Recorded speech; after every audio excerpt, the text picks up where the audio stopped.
Ano ba? Hindi ko kalahin ganun pag-grabe. Andiyan na yung Sarap!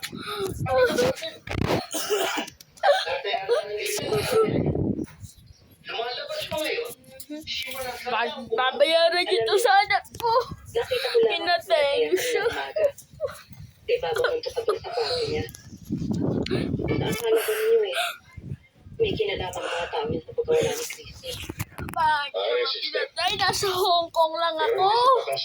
Pumunta lang kami ng mga Mas malakas na katibayan. nag-outing lang kami sa probinsya. Tapos kinakaya agad sa anak ko yan. Natin yung isang taong laki na katitikiman ng sala. Isang kilo. Pagbabayaran niyo to. Alam ko pag may mabigat. Pagbabayaran niyo to. Siya may pinatatanong. Pagbabayaran niyo to. Pagbabayaran niyo Yung Florence. Marunong yan. Pagbabayaran niyo to. Pagbabayaran niyo. Wala ka amoy yan ng bolilyaso. Sisiputan ka niyan. Yan ang ginawa niyo sa anak ko. Well. Sinulog ko lang naman yung cheque na inano niya. Dahil pinambili niya ng bahay na 5th floor pa. Kami 3rd floor lang. Kayo 5th floor. Itong anak mo, hindi mo alam yan. Hindi mo alam pinagagawa niyan. Tignan mo ba yung CCTV? Dapat muna, pinakausapan niyo nung munang ako dahil may messenger naman ako. Hindi naman sa ganon. Nagnakaw siya ng cheque sa akin, tapos yung yaya na yan, yung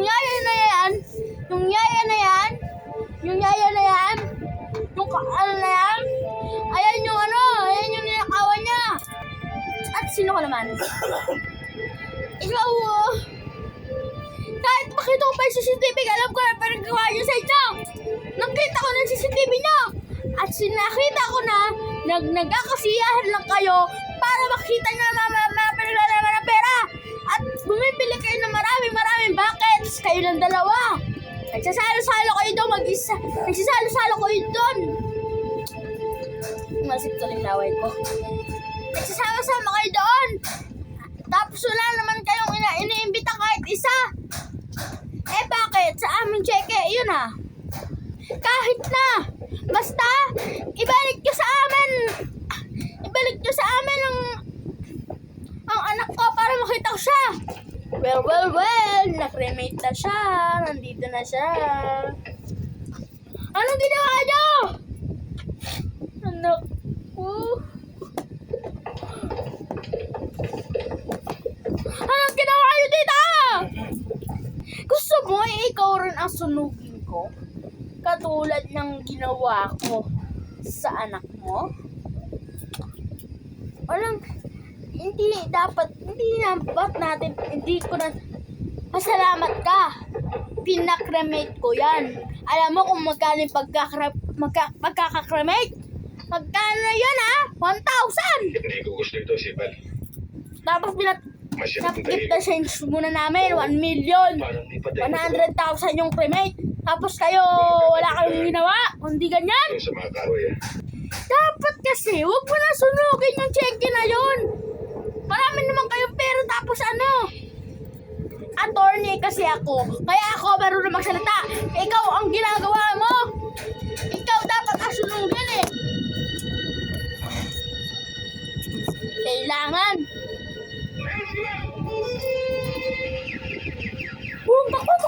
Takbo. Eh? Piso? Ano mapapala niya sa akin?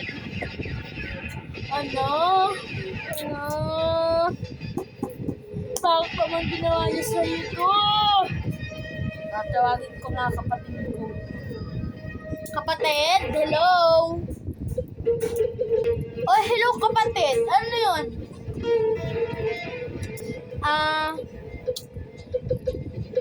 Magpapatulog sana ako dahil nanakawan rin at namatay rin ang kapatid ko. O sige, maaari. Ay, nako. Ay, gusto ko na pala kapatid. Oo, kapatid. Nasaan na ba yung attorney na yun sa yaya na yan? Kami, nandito.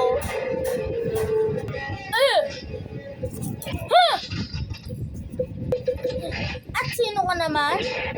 Kung girendeta? Pangit mo! Yaya ka! At wala kang ginawa sa mama mo na ginaganyan mo talaga. Yan mo ho, in-remit mo pa talaga. Alam mo, dapat ako sa ito oh. Remit mo pa talaga. Wala kay Leon. Ay, kaibigan ka pa niya. Yung kalaban mo. Grabe ka. Sabi ko, Remit mo pa? ako kay Leon. Wala ka nang ginawa kundi ganyan. Dapat ginawa mo na lang. Sinunok mo yun tapos pinakakulan mo yun ah. Pinakawalan mo dapat yun. Para hindi maano. Nilang ipakita na hindi pa nakikita ng Eh bakit? Siya naman yung may kasalanan na. At sino naman kasi? Bakit? Ako pa tinatanong mo? ito sa braso ko, stretch. Eh bakit kasi pinatay mo? Wala kayong ano, no? Hindi ko dapat tayo papanulan. Pinatira ko lang naman kayo dito para hindi kayo gumawa ng gulo. Kayo gumagawa ng gulo sa bahay natin eh. Huwag ka naman ano, attorney. Alam ko na yung pinagagawa mo sa akin. Anong ginagawa ko sa'yo? Wala ba akong ginagawa sa'yo ah?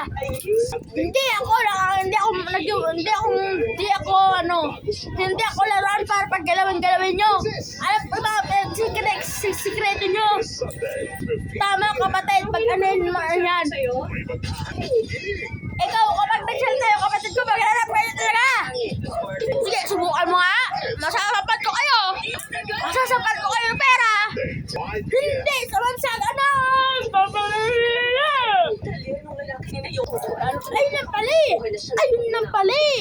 Aray. Ikaw talaga papaluin kita siyempre. Subukan mo. Sige, subukan mo. Ito ang pagkalo ko sa'yo. Ito. Ano, gusto mo? Abangan ang last part ng Yaya. Festival. Ngayon, everywhere.